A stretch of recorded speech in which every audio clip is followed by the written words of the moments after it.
darkness inside me only gets stronger. That's why I had to run. Another nostalgia purchase, and that's the Ghost Rider by Marvel Legends series. I've been looking out for a good quality figure that was close enough to the comics that I collected, which I'll show in a sec, that would maybe be warranting a purchase. And this one finally come along. There's been some very good figures in the past, but just not quite what I remember from the 70s. There was although there was one close to this, but it was a 3.75 inch, I believe. I've got a picture, I'll pop it up in a sec anyway.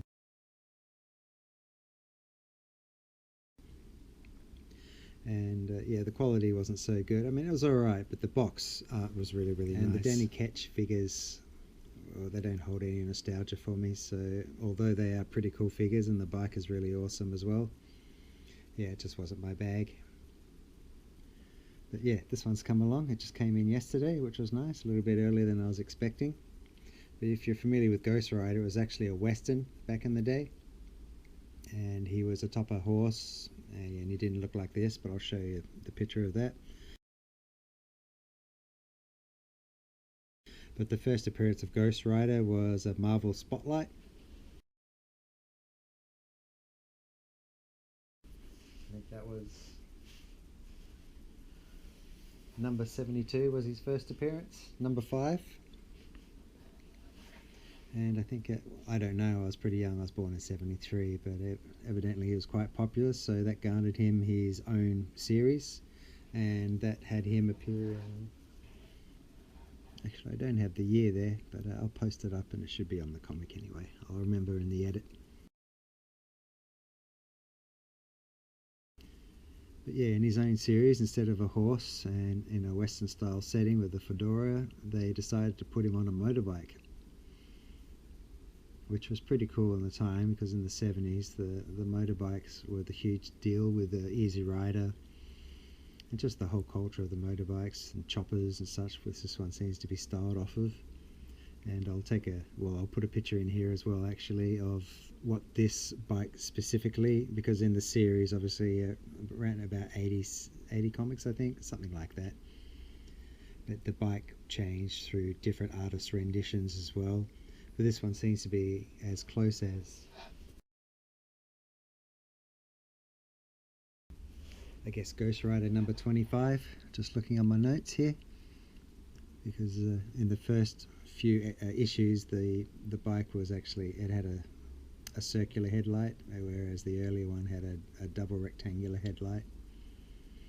But Evel Knievel, if you remember, if you're old enough, was massive back in the day as well, so it would make sense that they would use a motorbike as the influence, since everybody had the toys of Evel Knievel back in the day, the stuntman. Even here in Australia, everybody had a toy, everybody. So we'll go and have a look at the box first and check it out. So let's have a squeeze. It's very nice packaging too, nice big open panel there so you can see. I'm not sure what this is all about, the black head here. It's nice to have the option, but we'll check it in a sec anyway. Underneath not much except for the legalese. Got a nice picture of him here. And one thing you'll notice too, his gloves are all blue here and his boots are all blue here, but on here they've decided to put these white where his actual boots are black, which is probably the only misstep I can see straight in the box, which is a little bit disappointing, but you can never seem to find it. So on the top here we've got his classic Ghost Rider title font. It's very, very cool.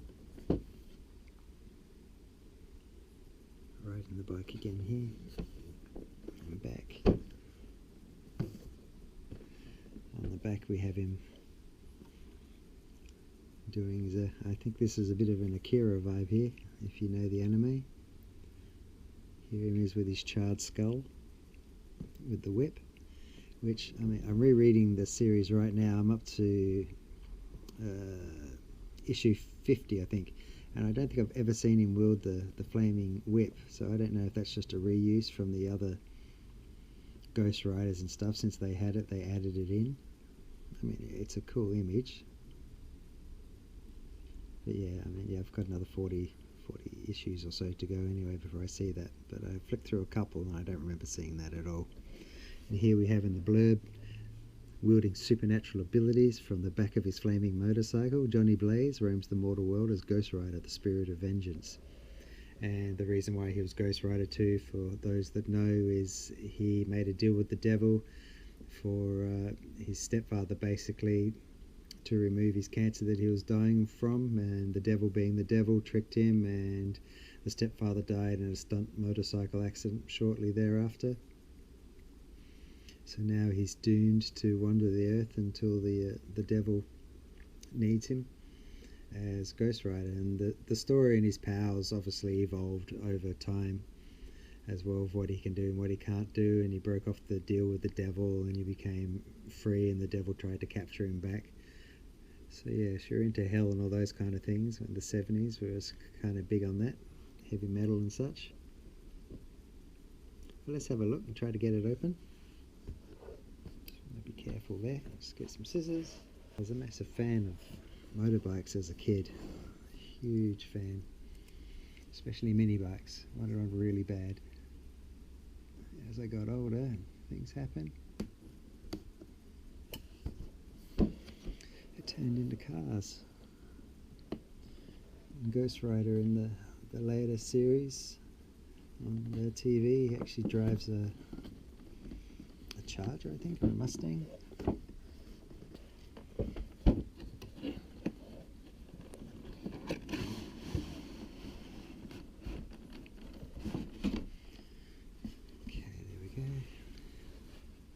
We have the background, nice Marvel Legends. Would have been nice to have a scene, something as a nice backdrop you could put him against.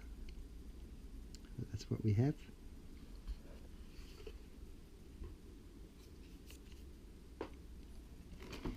Here we have him out of the box. So I'll just move the camera a bit so we've got a better view. 1 second. Tape here holding the hands in. I'll remove that.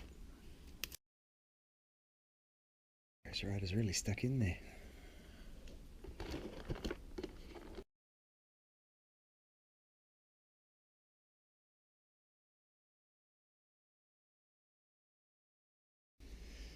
Okay, we're back. This guy was really stuck in there. But before I show you that, these are the issues I had. I'll pop up a full colour picture there.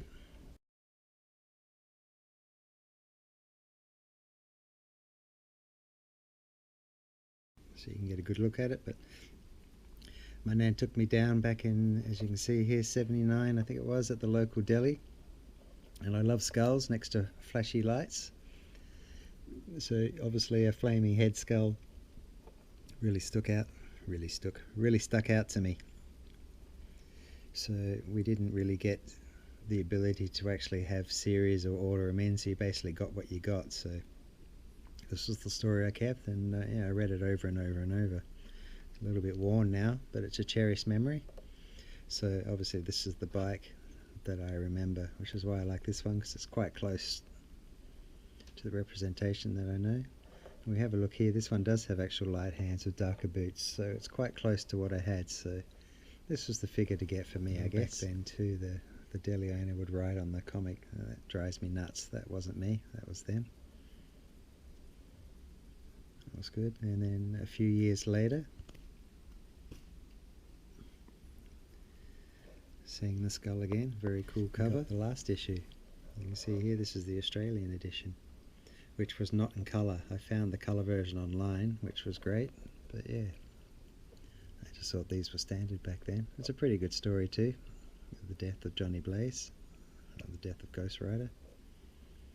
So yeah, they're the only 2 issues I've ever had, but it's a very nostalgic character for me, even though I only had that 2. Since then, obviously, I've read the entire series and it's been quite good. But yeah, let's move back to it and have a look at Ghost Rider, see what he comes with. So have a look at the parts first. We have a flaming head. I really like the design of this one here. Riding on the bike, that looks good. I would have liked it to be a white skull, but I understand the charred look. especially with the Ghost Rider movies with Nicolas Cage. There was a kind of a Chud kind of style there, so I understand that. But it's very well designed to actually see motion. We'll go put that on the figure a little bit later as well. You can swap the heads. It's a simple ball joint, very nice. As I mentioned, this is the chain whip. It's not bendy, it's molded into place, which is nice for an action pose. We'll have a look at that a little bit later when we pose for photos. These are the flames for the bike. I have to figure to put these back on as well. It's not supposed to be there. Very nicely detailed. I guess it goes this way here. And they just clip lightly on. You can see there's a hole right here. And there's another hole right here. This little fellow was separate in the box, and it's got a little clip on here, so I'm not quite sure where that goes, but we'll figure that one out. Just a quick addendum to the motorbike. I finally figured out what this tiny piece was for. This part here actually removes. If you don't want that, you just pull that off. And there's a little hole left here. And this has a tiny little hole here. And we just click that on there like that. I actually prefer this, to be honest. It looks a little bit more faithful to my first comic. As you can see here on the bike, it doesn't have the trident sticking out the back. So if I was going to display it, it'd be like such, except without Ghost Rider's hand hanging on for dear life there. Nicely detailed. The flame effects are always a good idea. Firing effects, weapon effects, all that stuff's awesome. Have another one here. This one hooks onto the exhaust by the look of it. You can see the recess in here.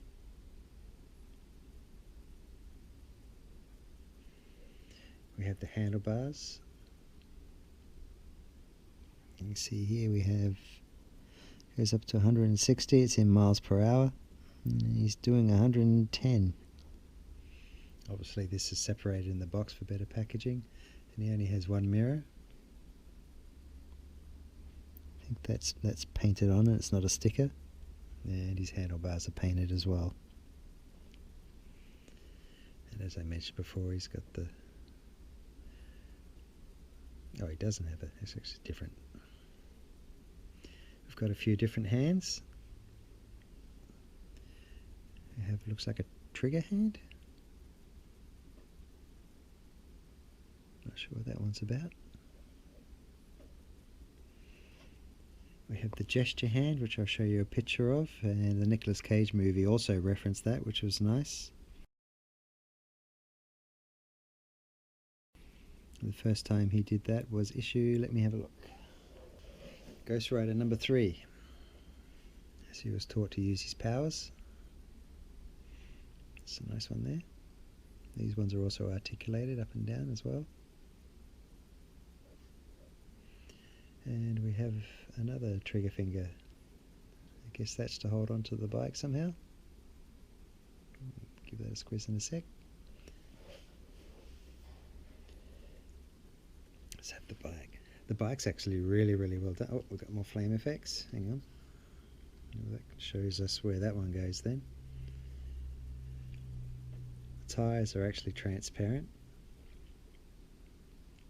So in the original comic as well, the first few issues, the bike was not shown as a red bike, as a hellfire bike, which he would actually spawn using his hell powers. It was actually just a normal looking bike that he'd be riding, which is fair enough.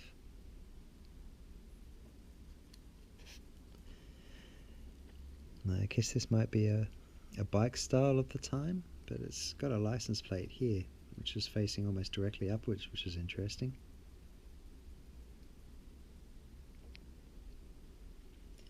We have some more flame effects here, so I won't take them off because that shows me how to put it on. I guess yeah, they just go on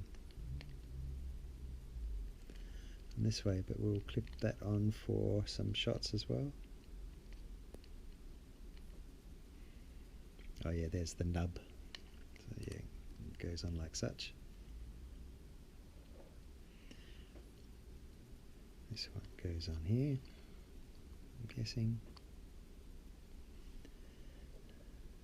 And this one we'll have to have a look, I'm not quite sure, maybe on the gas, I don't know.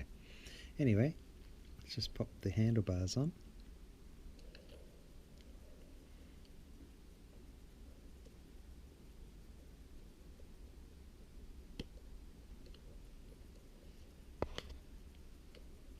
Clip on nicely, we've got steering.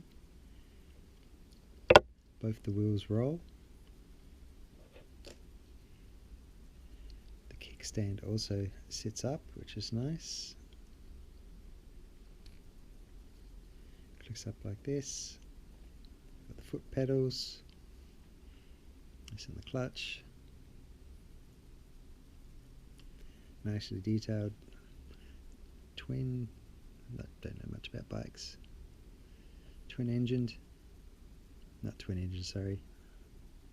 Two piston Harley. Not sure what style of bike this is. Disc brakes. They're very nicely detailed at the back here as well. There we go. It says Hell 616 Illinois. But the bike's really solid. Saddle's still leather. Leather looking, sorry. Plastic. Yeah, on this side it's very nice for display. On this side obviously you've got the screws holding it all together. Other than that, it's a pretty hefty weight, pretty good size. And you've got the headlight there too. That seems to be, I think that might be plastic, not paint. And you can see back here he had this style in some of the issues as well. It's quite loosely put on there. And we've got the skull. See if we can take that off. Yeah, it's barely just sitting on there. It's quite loose actually. It's a tiny little fella. Oop. Okay.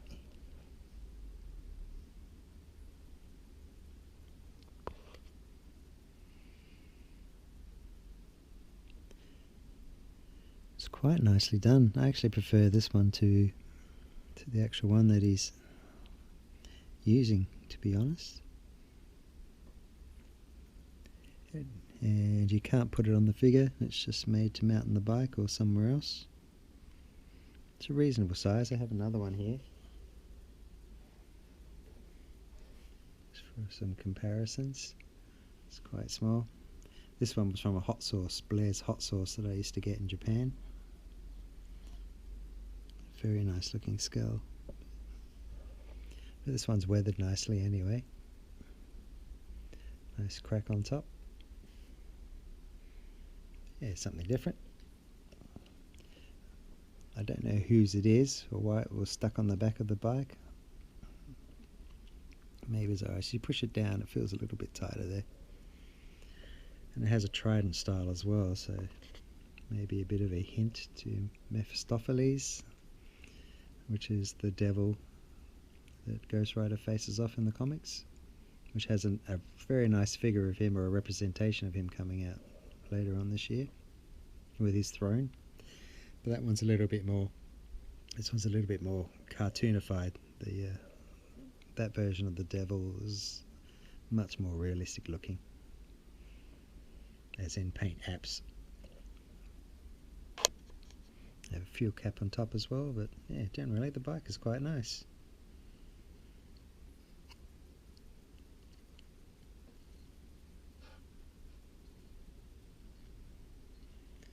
A little bit soft rubber on these. You want to be careful you don't get stress marks, but it sits up quite well there.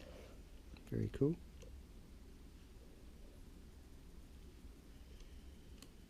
Okay, let's look at the main part of the show. There we have the figure itself. Now, as I've mentioned before with Marvel Legends, I really dislike the crunch here. I'd rather I don't know what you call it, the bulb style kind of articulation for the ribs and down the bottom. This one just has the basic ab crunch. It's nice and tight though. You can turn at the waist. His belt's nice and detailed. I never figured out what these were. It was kind of weird, but it's part of the character. The blue and the grey is very nice. Now, these new figures now have started to add in, this one's a bit tight actually, butterfly joints. which is nice to see. Not too much movement, but there's some. A little bit of clicking. That's as far as they go.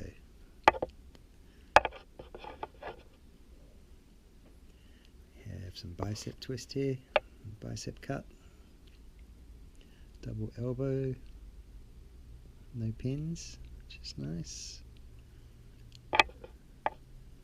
Good motion there too, nice definition. The cuffs seem to be loose, they're not glued on. We've got his two fists obviously, which is fine. Now the high collar, that might hinder some of the movement for the head. Yeah, it goes down quite a lot there. Up not too much because of the flame head obviously. Pop his arms down. Muscle definition on the body is nice. Now if you look very closely, he's got the tiny little pinpoint red eyes. I could have done with the head sculpt where it's just all black with no red eyes as well, where he was portrayed a lot. Now the fire on this skull looks more like a weird 70s hairdo. It's okay.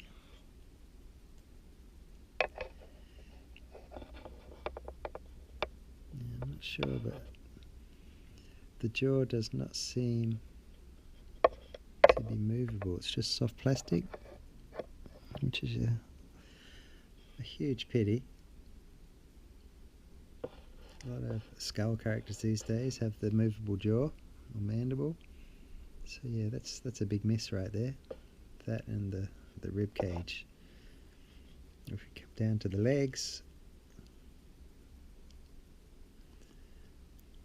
quite poseable. Plastic feels, it's not quite very hard, but not quite soft either. It's not gummy.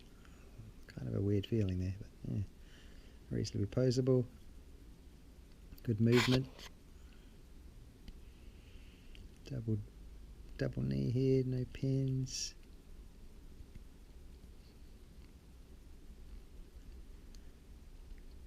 There we go, quite tight. Nicely done. Yeah, it's not so good. Other than that, the back's fine besides the ab crunch design. Looks quite good. Got some writing down the bottom. This one's made in China.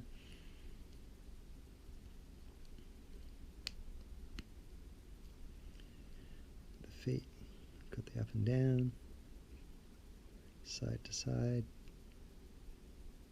And we have a boot cut as well, which is a good idea considering where it ends. But other than that, it's a faithful representation of the comic, and that's what you're after for this particular figure. So overall, he's pretty nice.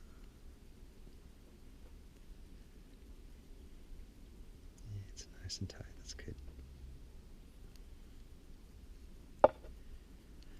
Other than not being the best sculpt, I think they could have done a little bit better than that. But yeah, he's faithful. So let's just have a look at some of the other pieces that he comes with. Just pop his head off.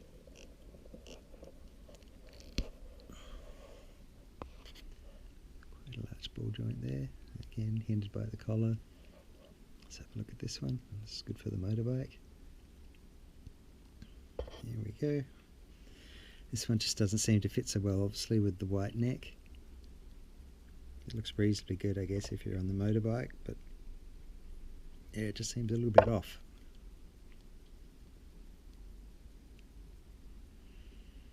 But it seems like the skull design is the same as this one here, but just painted black.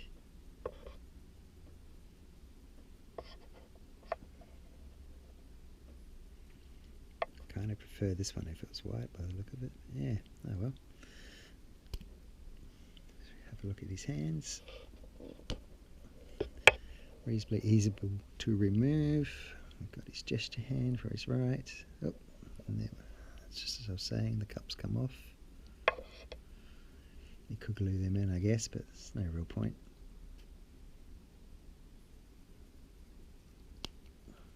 Satisfying click. his head back on. It's slightly disturbing without it.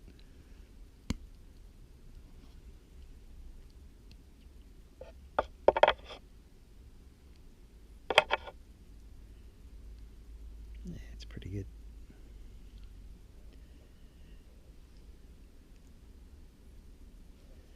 Guess these bend, yeah, these are slightly bendable so you can grip the motorbike, I guess. If we have a look here.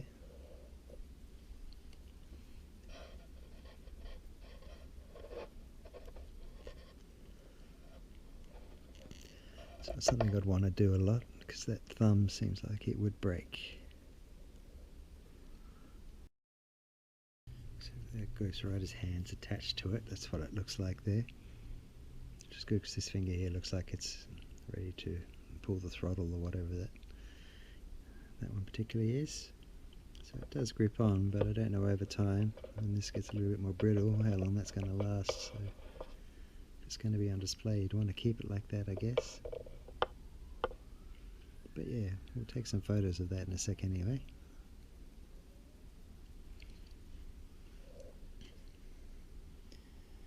But yeah, with this new posability anyway, I'm guessing he sits on the bike quite nicely there.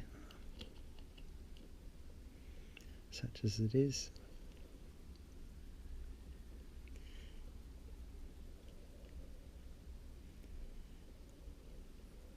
Yeah, reasonably solid for what it is. But yeah, that's what we have here, Ghost Rider.